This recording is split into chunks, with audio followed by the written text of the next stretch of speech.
Hello there, movie maniacs, film fans, and cinema sickos. Welcome to More Movies Weekly, number 34. And here's 34 to 36.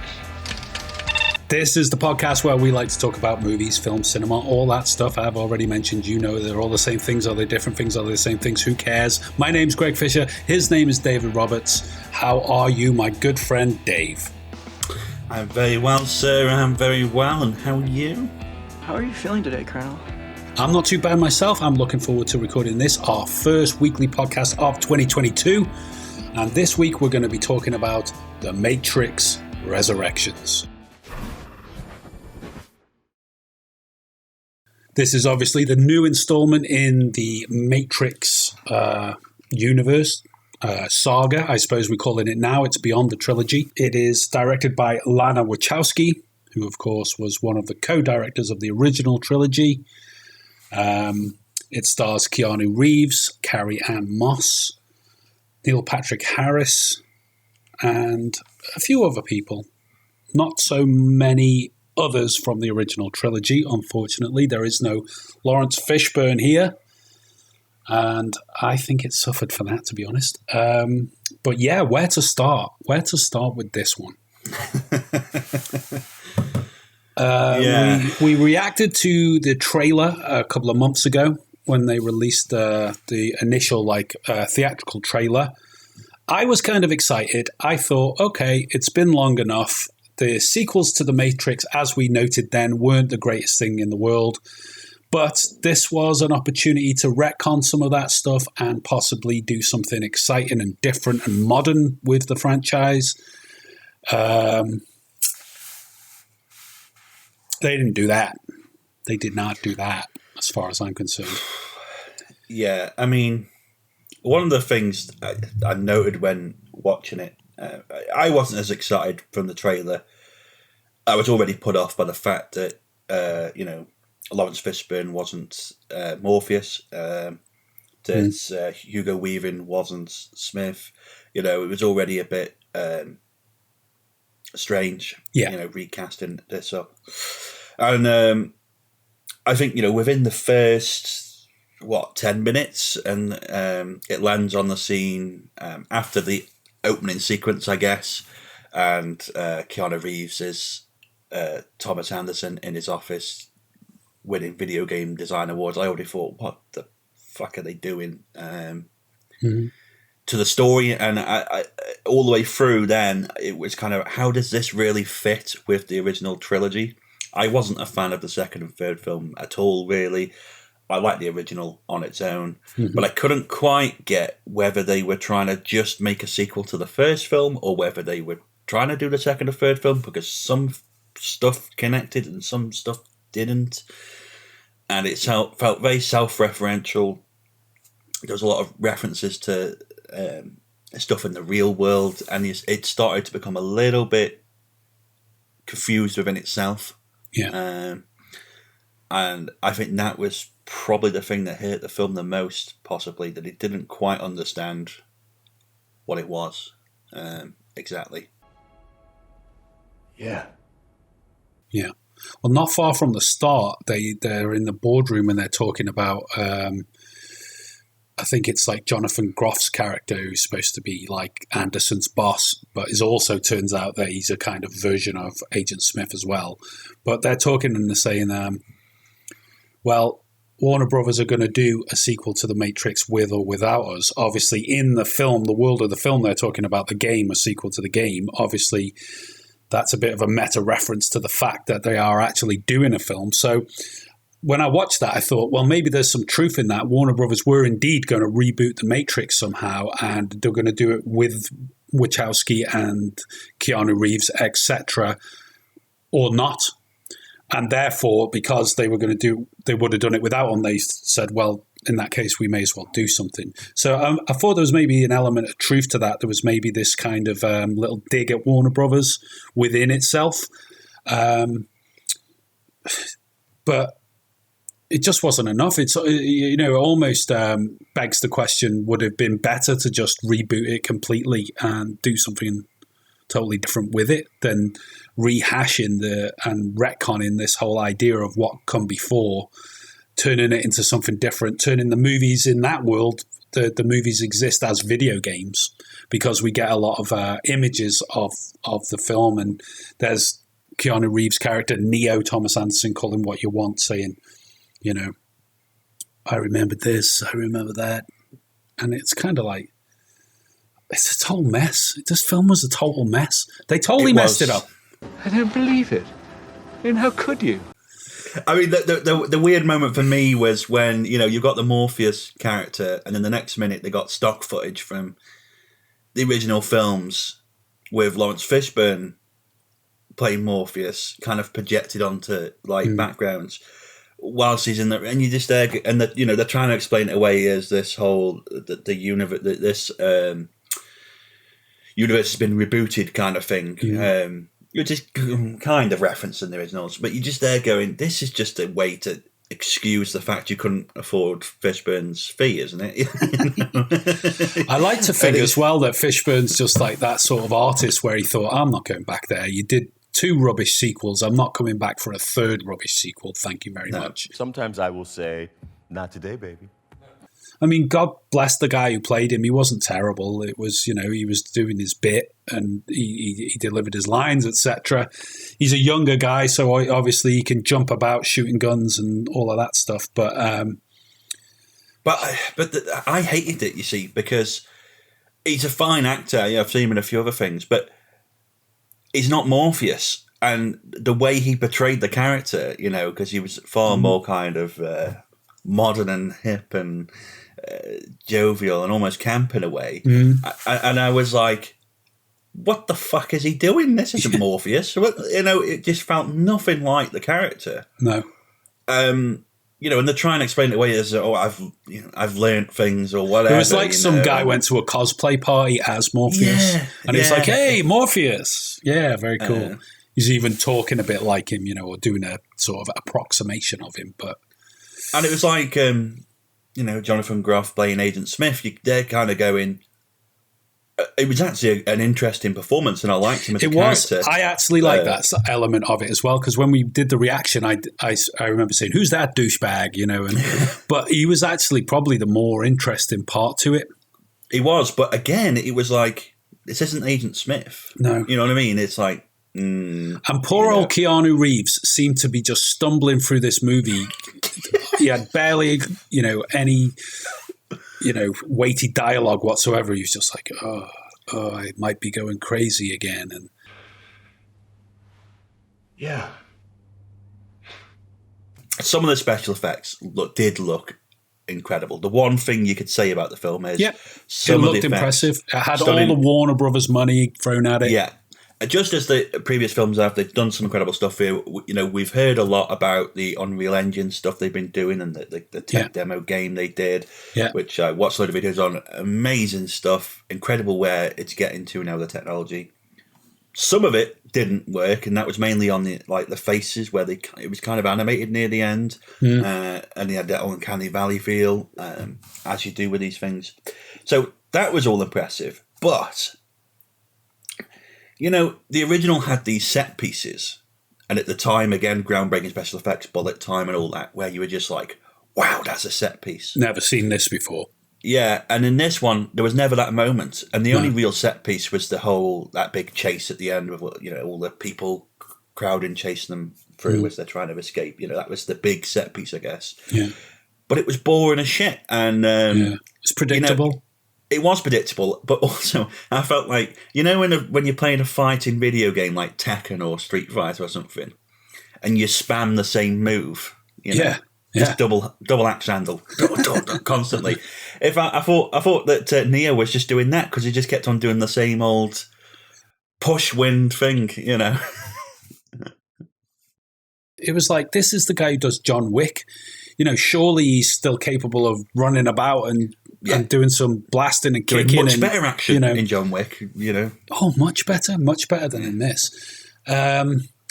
Even the love story element where, you know, him and Trinity, Carrie-Anne Moss's character, are supposed to be these star-crossed lovers, you know, that despite everything that's happened, that's the one constant that these two were supposed to be together. That didn't work either. I felt there was no chemistry between them. It was almost like two actors that had done a lot of work together, just getting down over a coffee and talking about the old days. There wasn't that romantic chemistry going on. No, and that's down to the writing. It did feel depressing.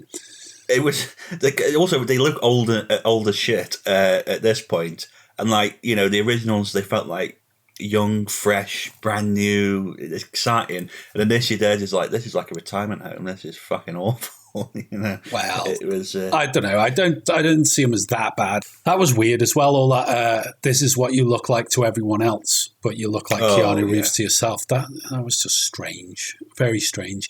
Neil Patrick Harris's character, who's like basically he's the main antagonist in this one, was just annoying. So wrong. I was split on Neil Patrick because I really like Neil Patrick Harris. I do too. I like him. I've got nothing against him, but his character in this was just... There's moments where he's good, when he can do it. Like I think near the end when he's sitting in the chair, the final kind of showdown.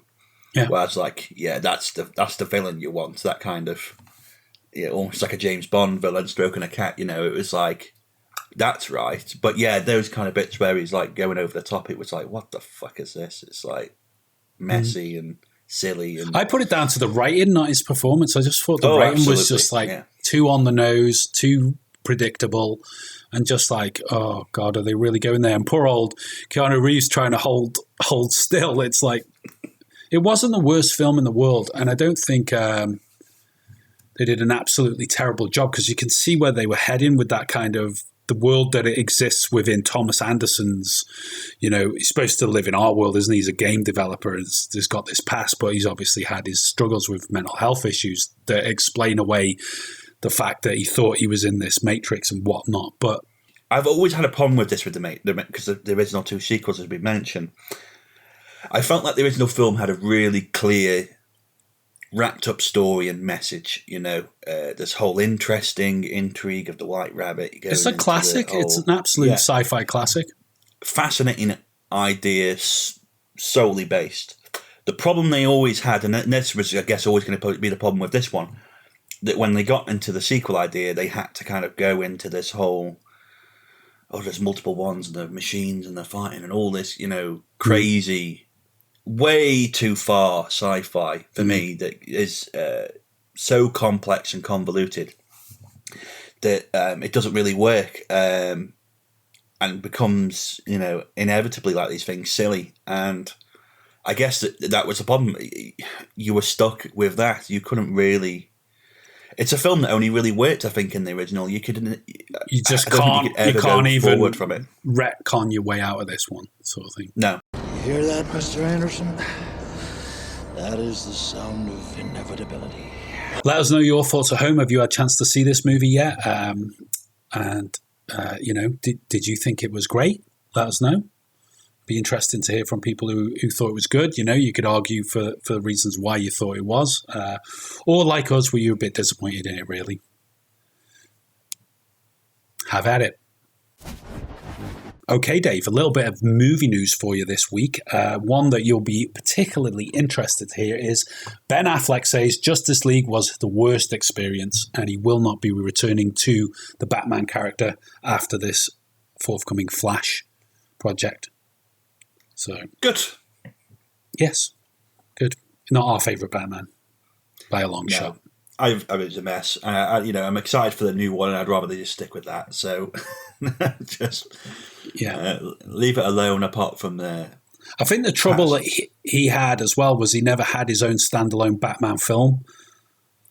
Yeah, I think that was definitely the thing that to establish him as the character. Yeah, he was always just a part of a piece, and yeah. Anyway, there you go. He'll be in the Flash project, but he won't be coming back. Thank God.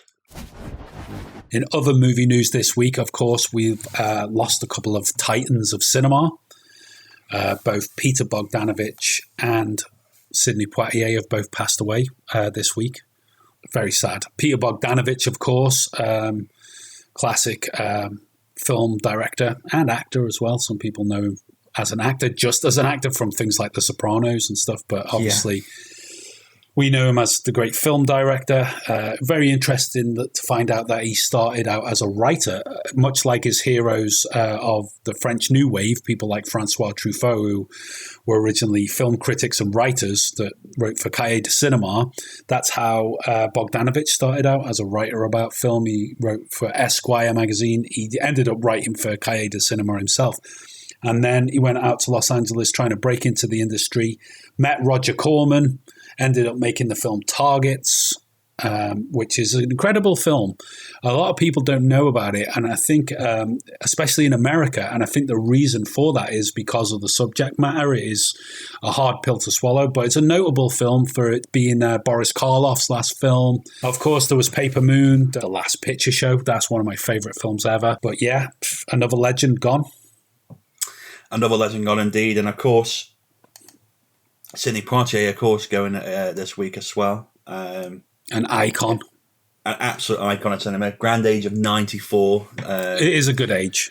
It is a good age. As I said, a long life and career that he's well lived. I kind of did a little bit of digging up on him, just, as he passed away, you kind of do a little looking, and I didn't know how kind of tough his young life really was. He was born in Miami, and obviously back then racism rife in America, especially in the South. And he was delivering parcels in his early teens, and he got into a lot of trouble because when he was delivering a parcel, he knocked on the front door instead of the back door, which, if you were a black person back then, was it was a capital offence in the South, and the local KKK wanted to hunt him down. So his brother packed him onto a bus and sent him to New York to save him, kind of thing. Thank God for that. Then when he got to New York, he was jailed for vagrancy because he had nowhere to live, and he ended up in an orphanage. Oh my God. He then lied about his age and joined the US Army, was joined the medical corps, and then was so down with it that he faked a mental illness so he could get himself discharged. And then became a dishwasher in backstreet restaurants in New York before he finally got his break acting in the theatre. Obviously, amazing career on screen. He must have used all this experience on screen, of course, because he took on so many big roles about racism and prejudice and stuff like that. One of my favourite films of his is Edge of the City with him and John Cassavetes, and they both play some dockland workers. And remember Jack Warden out of 12 Angry Men? He's like the boss of the stevedores there, and he's a racist. He's horrible. He's a real shitbag, and he picks on Poitier, but Cassavetes and Poitier become close friends, and Cassavetes is sticking up for him, and it goes from one thing to another, and it's kind of like, in a way, it's similar to, in its setting, to On the Waterfront, that kind of dockland drama. But I actually, as good as On the Waterfront is, and as much of a classic as it is, I actually prefer Edge of the City. It is such an amazing film. If you haven't seen it, get hold of a copy and watch it, because it is a heart wrencher. It really is, and Poitier is amazing in it. Fabulous actor, very decorated. He was knighted one of the best by the Queen, Kennedy Center Honors. He had it all. Presidential Medal of Freedom. He got it all in the end, and deservedly so for a long career in a massive uphill battle the whole way. Exactly, come from such impoverished conditions when he was younger, and all of that prejudice to rise to the top. That is, for me, one of the ultimate American lives. When they talk about the American dream, there it is, Sidney Poitier.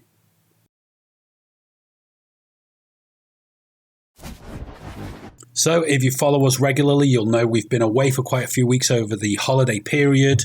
There's been no podcasts, but there have been a lot of reaction videos and a couple of reviews. So you might want to check out our reaction to the trailer for Gold, with Zac Efron. We also did a reaction to the forthcoming Guy Ritchie film, which is called Operation Fortune, A Ruse de Guerre, which is here on the channel. Again, we'll put a link in the description below. We've done a couple of reviews as well. Dave, you did a review for Strangers on a Train. Yeah, Strangers on a Train and Shutter Island. Shutter Island, of course. I did a review for Spencer. And Lady Spencer. Loads of videos. We'll put all the links in the description below. All these videos are up on the channel here anyway, so yeah, go check them out.